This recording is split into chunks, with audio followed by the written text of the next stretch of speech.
you put that second quarter specifically? Yeah, gosh.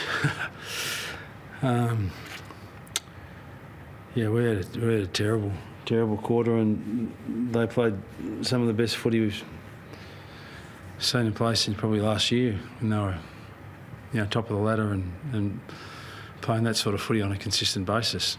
They just smacked us in the contest, which is disappointing because it just came from left field. But they were cleaner, they were tougher, they tackled, and they just controlled the ball. And nearly every time they went inside 50, it turned into a converted opportunity for them. So. But we just needed the halftime siren to sound at about the 10-minute mark of the second quarter, just so we could settle our guys down, and we're able to do that at half-time, and then at least make it more competitive in the second half with 6 goals each for the second half. So pleasingly, we're at least able to stem the flow a little bit in the second half and not have that become a real blowout, because it was looking that way. When you concede 14 goals in half a footy, very easily that turned into a 100-point loss. But still really disappointing, because we've been a hell of a lot better than that, and it was our worst quarter for the year by a long way. Do you think that comes down to any mindset, mentality stuff? It looked like from check sheets you're being outworked by them, and yeah, I just think we've got to give credit to the Adelaide Crows. They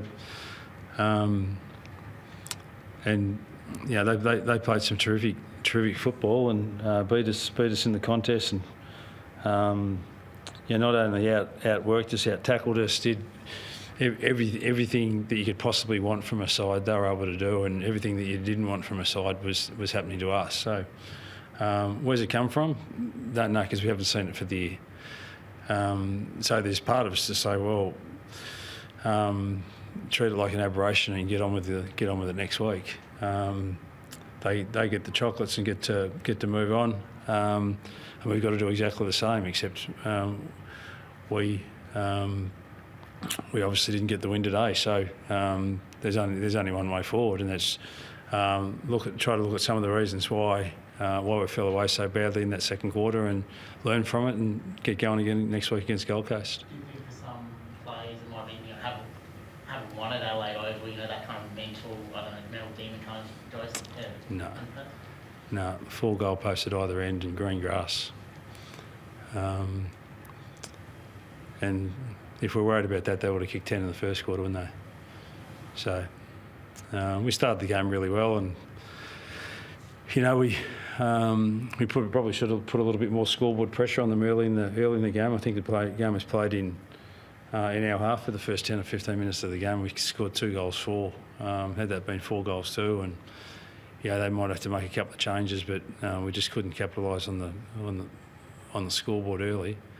But yeah, they were very, very impressive. That second quarter was some of the best footy I've seen by a team for a long time. They marked everything. They kicked their goals. They tackled well. Their contest and pressure was outstanding. Their ability to use shape and use their teammates was first class. And sometimes you've got to just tip your lid to an opponent that was just too good, and they were in that second quarter. But in the other 3 quarters, we still weren't anywhere near our best. But at least we were competitive in those 3 quarters. It was just far from it in the second. As you say, we haven't seen that sort of capitulation, certainly not this year, and for quite some time, at least in one quarter. So what do you say to them? Did you bite your tongue? How do you sort of... Because I imagine it's... I haven't spoken to them as yet, but we haven't seen it for the year. So,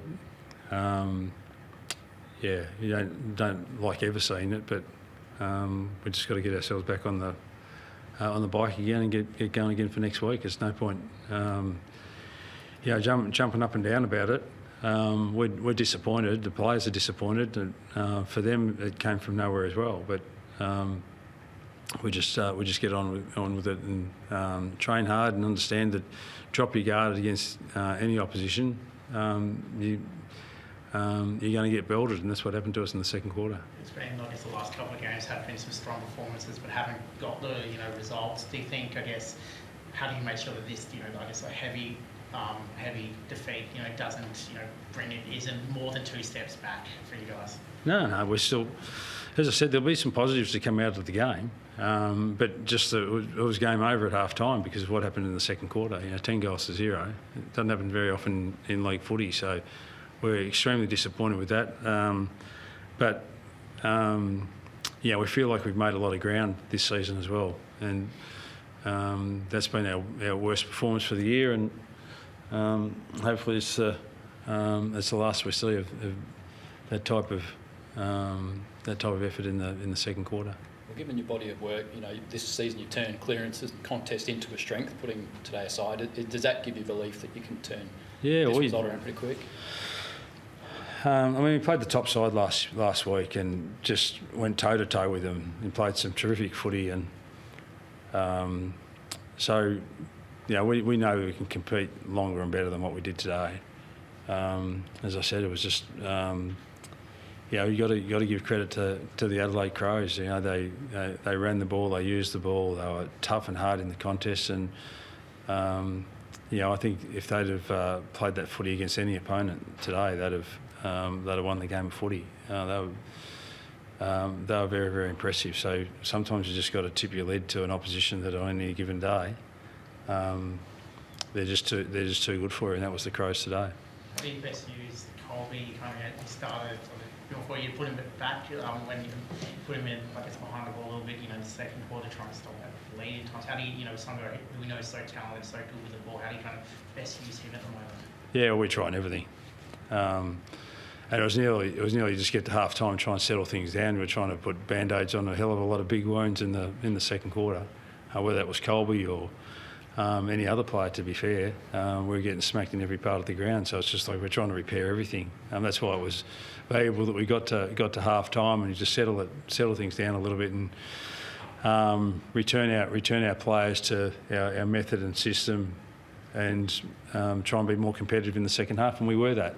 But the bleeding was too severe in the second quarter. But sometimes when a team gets momentum and a run on like that, you can't do anything about it until you get to half time. And we made a lot of changes in the second quarter, because by halfway through the quarter you realise that they've got the momentum and the run of the game. So we tried a few things, but we just won't need to get to half time and just settle things down. How do you balance up, whether you do have Colby at half-back at time, bring him back there, or you have Caleb there? How do you kind of balance that, in games or, in the week when you're planning for opposition?